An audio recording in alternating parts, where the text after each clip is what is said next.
Hello and welcome to Incredible Abhishek. So we are continuing with our paper 2 topics and हमने report का topic अभी कुछ लेना शुरू किया है. हमने ऑलमोस्ट 3-4 रिपोर्ट के टॉपिक्स देख लिए हैं, तो उसी में हम आगे बढ़ रहे हैं. और आज जो हमारा टॉपिक है रिपोर्ट में, that is forest fire cases in India. आपने सुना होगा अभी रिसेंटली कुछ महीने पहले, आई गेस 1-1.5 महीने पहले, उत्तराखंड में बहुत फॉरेस्ट फायर के केसेस हुए हैं और इतने कॉमन हो गए हैं फॉरेस्ट फायर के केसेस कि अब इनका ट्रैक रखना भी एक नॉर्मल आदमी के लिए बहुत मुश्किल है. This is very unfortunate and this showcases the problem that our ecosystem, that our biodiversity is facing because of various anthropogenic activities, right?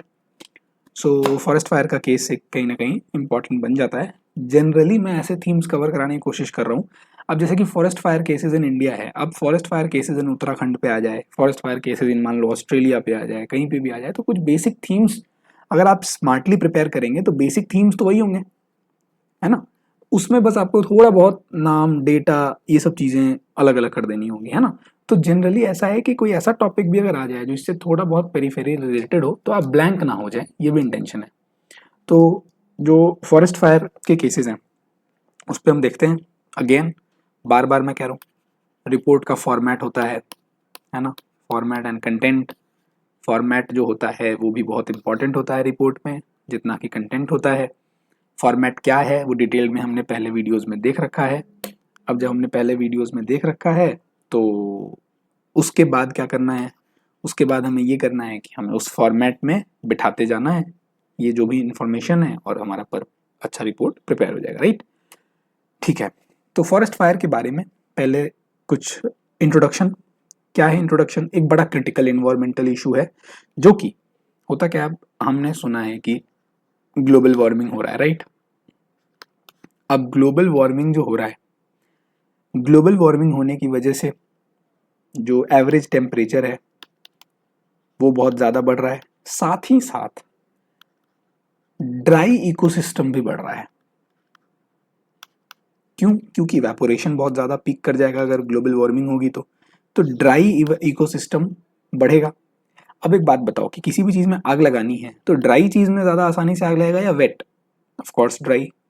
तो टेम्परेचर बढ़ेगा और ड्राइनेस बढ़ेगा, तो कहीं ना कहीं ये एक बड़ा फेवरेबल कंडीशन देता है इग्निशन के लिए, राइट. तो ये हो जाता है. अब थोड़ा भी छेड़छाड़ अगर हुआ तो फॉरेस्ट फायर आ जाता है. फॉरेस्ट फायर इतना बड़ा इशू है, ये समझो. फॉरेस्ट क्या होता है? फॉरेस्ट एक कंप्लीट इकोसिस्टम है. फॉरेस्ट में सिर्फ ट्रीज या प्लांट्स नहीं है, बल्कि फॉरेस्ट में ट्रीज हैं, प्लांट्स एंड श्रब्स, ये सब तो हैं ही. साथ ही साथ बहुत सारे एनिमल्स जो हैं उसी पर डिपेंडेंट हैं. फॉरेस्ट में बहुत तरीके के ह्यूमंस डिपेंडेंट हैं. दूसरा चीज, जो सॉइल है उस एरिया का वो फॉरेस्ट पे कहीं ना कहीं फॉरेस्ट की हेल्थ से डिपेंडेंट है. तो फॉरेस्ट एक एंटायर इकोसिस्टम है जहाँ पे tree, plant, animal, human, soil, इन सबका एक बड़ा हेल्दी इंटरेक्शन होता है. तो अगर फॉरेस्ट में फायर आता है तो ये सिर्फ फॉरेस्ट को या ट्री को या किसी चीज को खत्म नहीं, ये पूरा एक इकोसिस्टम को कोलैप्स करा देता है, राइट. साथ ही साथ फायर अगर आएगा तो ये पोल्यूशन भी करेगा. तो इसका मतलब है कि फॉरेस्ट फायर एक छोटा इंसिडेंट नहीं है, ये इतना बड़ा इंसिडेंट है कि एक इकोसिस्टम कोलैप्स कर जाए और पोल्यूशन छोड़ करके जाए कि जो ऑलरेडी इकोसिस्टम रह रही है, जो इस फॉरेस्ट फायर में नहीं खत्म हुई, वो इकोसिस्टम भी चैन से नहीं है, उसको पोल्यूशन मिल गया. तो ये एक बहुत बड़ा कैटास्ट्रॉफ है. ठीक है, तो ये इंट्रोडक्शन हम इस तरीके से दे देंगे कि ये इशू है. कुछ वही डेटा और ये सब की चीज़ें हैं. फॉरेस्ट सर्वे ऑफ इंडिया के अकॉर्डिंग एक पर्टिकुलर फेज में जो है सो लगभग इतना डेटा है, अप्रॉक्सीमेटली 20,000 के आसपास आप याद रख सकते हैं कि 3-4 महीने में 20,000 फॉरेस्ट फायर के अलर्ट्स की होने की संभावना है. ये फॉरेस्ट सर्वे के अकॉर्डिंग बताया गया है. This is very very high. Imagine ना, 4 मंथ्स का ड्यूरेशन होता है, अप्रॉक्सीमेटली 120 डेज, 120 दिन में 20,000. कैन यू इमेजिन दिस कि एक दिन में कितने ज़्यादा फॉरेस्ट फायर के अलर्ट्स आ रहे हैं, कितना ज़्यादा हम वल्नरेबिलिटी पे हैं. तो यहाँ पे तो आप इसी को कोट कर देंगे सीधा, अगर फॉरेस्ट फायर की बात आ गई तो, कि आप इस डेटा को कोट कर देंगे फॉरेस्ट सर्वे ऑफ इंडिया का नाम दे करके, है ना. ठीक है, और फिर बाद में रेफरेंस में भी आप दे देंगे फॉरेस्ट सर्वे ऑफ इंडिया का रिपोर्ट. है ना। तो ये इस तरीके से डबल प्रिपेयर हो गया। उसके बाद कॉजेज, अब जब आप कॉजेज बताएंगे तो फिर आप किसी थर्ड पर्सन के हिसाब से बताएंगे कि आपने किसी से पूछा, या फिर फॉरेस्ट सर्वे ऑफ इंडिया के, या फिर किसी ministry of health and ministry of environment forest and climate change के मिनिस्टर या सेक्रेटरी, इन्होंने बताया है कि मेन जो कॉजेज हैं वो कुछ ह्यूमन एक्टिविटीज़ हैं, जैसे कि स्लैश एंड बर्न, आपने शिफ्टिंग कल्टीवेशन का नाम सुना होगा। लोग क्या करते हैं, अब फॉरेस्ट, ये मान लो फॉरेस्ट है, ये वाला जो बड़ा बॉक्स है दिस इज फॉरेस्ट। फॉरेस्ट से सटा हुआ एक पर्टिकुलर एरिया है जहाँ पे बहुत सारे एग्रीकल्चरल लैंड्स हैं, लोग एग्रीकल्चर कर रहे हैं, फॉरेस्ट में नहीं, फॉरेस्ट के बगल में। अब यहाँ पे बाई चांस अगर एग्रीकल्चर हो रही है, वो शिफ्टिंग एग्रीकल्चर है। शिफ्टिंग एग्रीकल्चर में क्या होता है, स्लैश एंड बर्न, लोग एक सीजन के लिए एग्रीकल्चर करते हैं और फिर उस एरिया को जला करके आगे बढ़ जाते हैं, है ना। सेडेंट्री एग्रीकल्चर नहीं है ये, शिफ्टिंग एग्रीकल्चर है, शिफ्ट होता रहता है।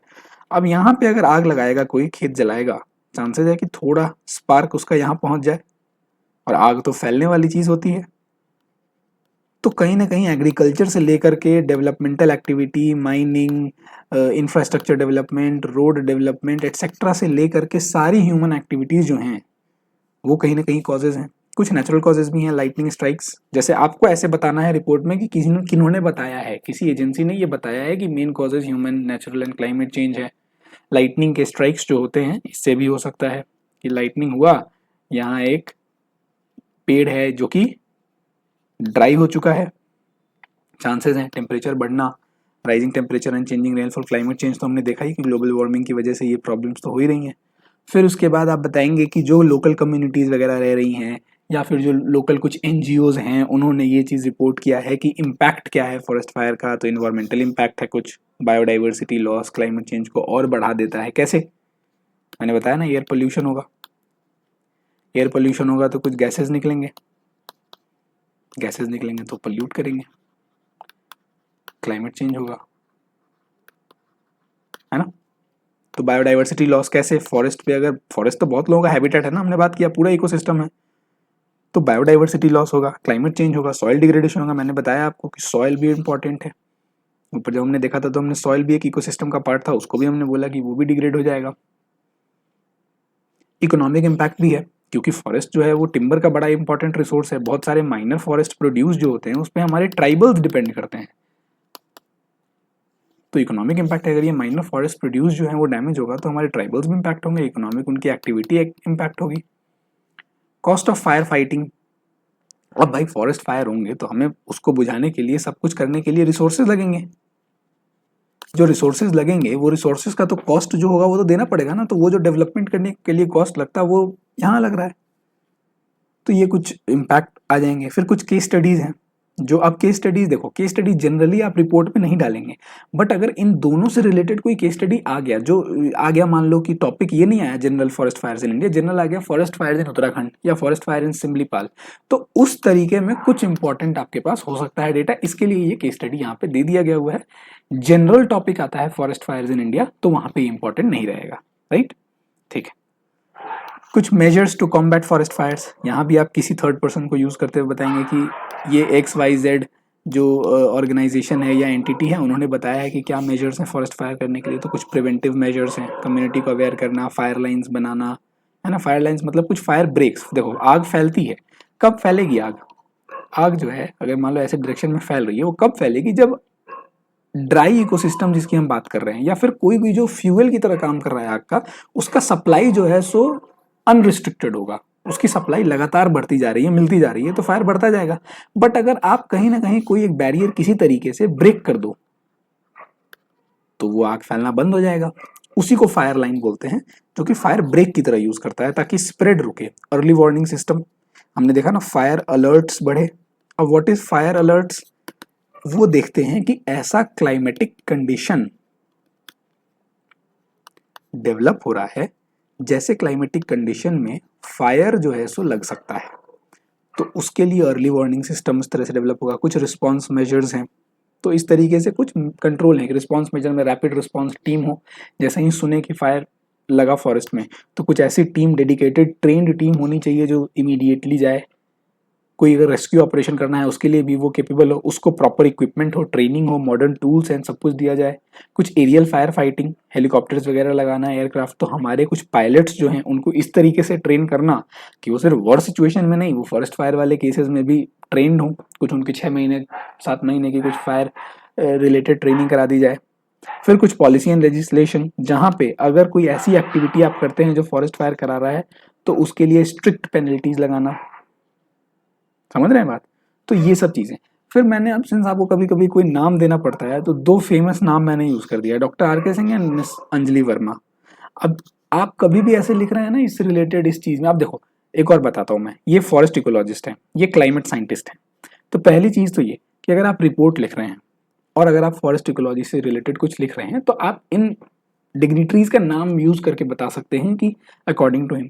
वैसे इट इज बेटर कि आप नाम किसी का ना यूज करें, राइट, अनलेस एंड अनटिल वो कोई प्राइम मिनिस्टर हैं या फिर कोई ऑनरेबल मिनिस्टर हैं, ऐसे जो भी हैं, आप honourable prime minister, honourable ministers का नाम यूज कर सकते हैं, बट आप जनरली अवॉइड कीजिए नाम। बट फिर भी एक चीज दे दी गई है कि कभी जरूरत पड़े कहीं भी किसी कंटेक्स्ट में तो यू कैन यूज कोई क्लाइमेट टॉपिक से रिलेटेड या फॉरेस्ट चीज से रिलेटेड, है ना। तो क्या उनके ओपिनियंस हैं कि किस तरीके से करना चाहिए, तो इनका ओपिनियन है कि हमें इंटीग्रेट करना पड़ेगा ट्रेडिशनल नॉलेज। जनरली फॉरेस्ट में जो है सो जो लोग रहते हैं, जो फॉरेस्ट कम्युनिटीज में रहते हैं, उनके पास वो हमेशा से फॉरेस्ट को एज अ सेक्रेड ग्रूव देखते हैं, that is very religious and very close to their culture. तो उनका अपना तरीका है, एक ट्रेडिशनल तरीका है टू कंजर्व फॉरेस्ट, और साथ ही साथ मॉडर्न टेक्नोलॉजी भी है, तो इन दोनों को इंटीग्रेट करके कुछ बनाना चाहिए। तो इस तरीके कुछ ओपिनियन है, और फिर फाइनली आपको कंक्लूजन देना है। कंक्लूजन में बार बार यही बात है कि आपका ओन कंक्लूजन नहीं होगा ये, you are just a reporter who is reporting this incident.